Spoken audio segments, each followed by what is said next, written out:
Lots of games. You can find out from the local statistics. Yeah.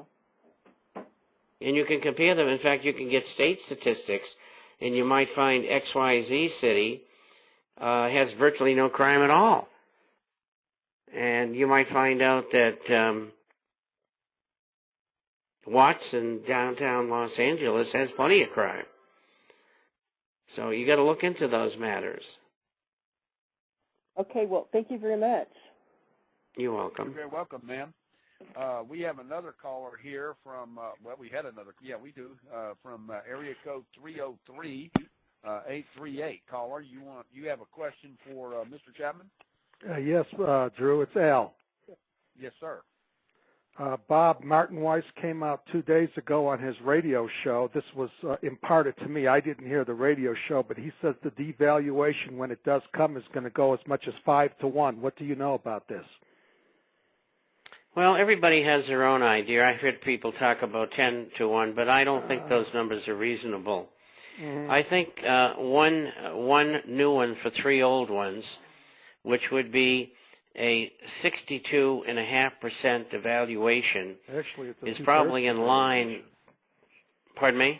It's a 2/3 devaluation. It would be 60. It would be 1/3 of what you originally had. So you'd be losing 67% of your original investment, or your original total.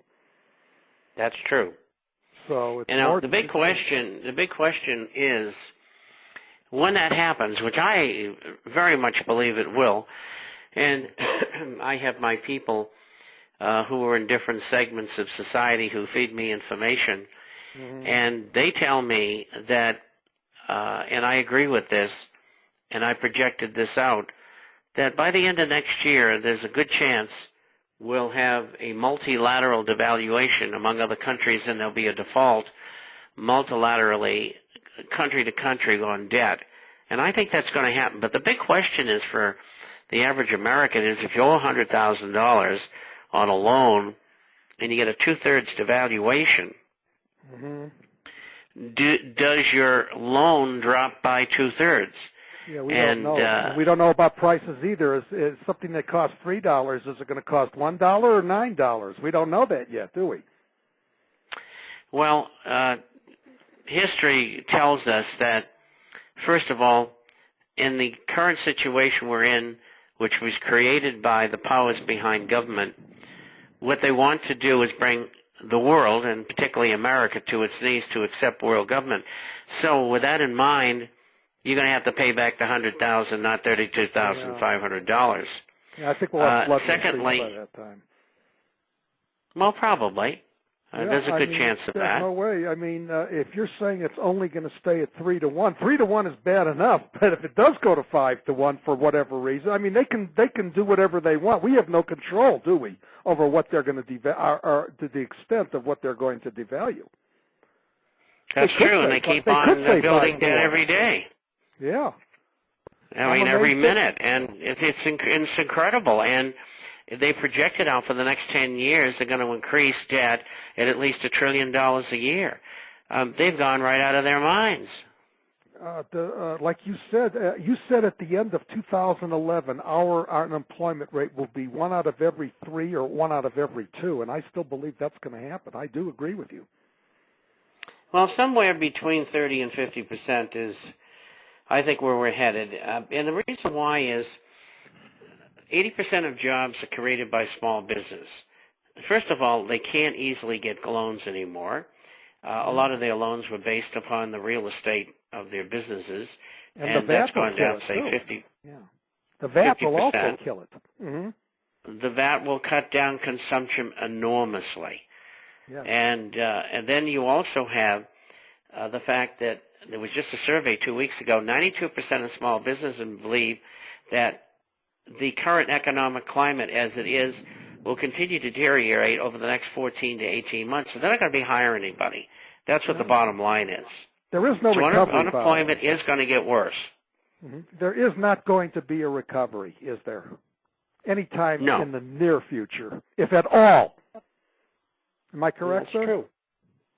Absolutely. Thank you both for your time. God bless, Drew. God bless. Mr. Chapman, if the health care bill is unconstitutional, then forcing the retirement annuity is even worse. Can you chime in on that? Well, yes, I've talked about it before, and on this program as well today. And I don't know what the government's going to do. I don't know if they're going to do anything at all. If they get a VAT, maybe they won't do that. But if they don't get a VAT, maybe they won't do it either. You know, they really don't care much about debt. They're Keynesian economists. The Keynesianites, as you might call them, followers of the economic teaching of John Maynard Keynes, has been a disaster for anybody who's used the method of economic performance. The only thing that works is classical economics, and that's really as simple as that. And so this debt thing is just going to continue and continue. They don't care. They want to bring the country down. And, you know, I talk in my next article on Saturday about people starting to read about Europe, particularly Italy and Germany, during and through the 30s, and read what was going on during that period of time, you will see it was exactly the same thing that's happening in America today. Now, I'm a student of history. I read all the books on the subject. Hitler was created at Versailles because the Versailles Treaty put reparations on Germany. Germany couldn't pay them. They had astounding inflation in 1921 and 22. The economy collapsed. They had private armies all over the country. Most people don't know that. And finally, this burgeoning orator, Adolf Hitler, and the National Socialist Party came to power. And how they came to power was from financing from the same people who were behind the scenes doing the same thing today in New York City and London and Paris. Same people who financed the Russian Revolution, incidentally. And they put Hitler and Mussolini in power. And that is a fact, a verifiable fact. And they're doing the same thing again today.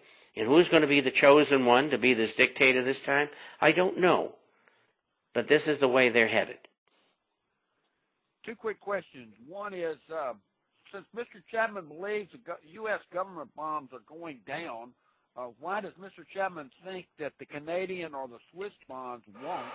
And why are those good investments over U.S. bonds? Well, the United States is broke. They're bankrupt. Switzerland and Canada are not bankrupt. So the quality of their bonds are going to remain at AAA. Probably before the year is out, U.S. Treasury paper will no longer be AAA. Probably be AAA with a small a, which is a lower rating. And once that happens, they're going to have a heck of a time trying to get people to hold their bonds.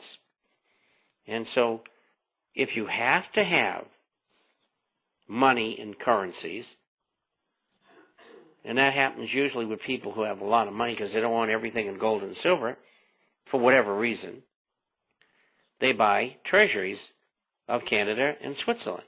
And I recommend that for wealthy people. For those who are not wealthy, gold and silver, shares and coins. Because all currencies, including the Canadian and Swiss currencies, are going to go down against gold over the next 5 or 10 years. Maybe by a lot, but by a lot less than the U.S. dollar and the British pound and the euro and other currencies. You're looking for relative safety. That safety is in gold and silver. It is not any place else.